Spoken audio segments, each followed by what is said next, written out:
High, এই গাছটার কথা তোমাদের মনে আছে? প্রায় 20-25 দিন আগে আমি লাগাইছিলাম, তা গাছটা যে এত তাড়াতাড়ি এত গ্রো করবে আমি সত্যিই ভাবতে পারিনি।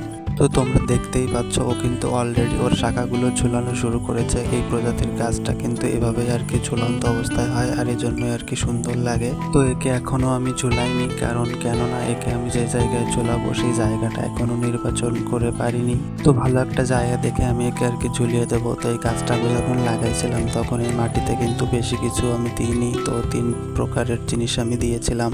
মাটি, বালি আর গোবর সার মিক্স করে আমি এই গাছটাকে বসাইছিলাম।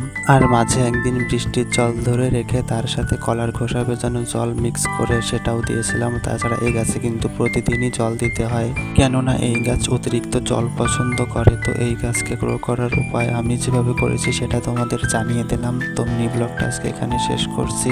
দেখা হবে পরবর্তী ভিডিওতে। ততক্ষণে ভালো থেকো, সুস্থ থেকো, টাটা।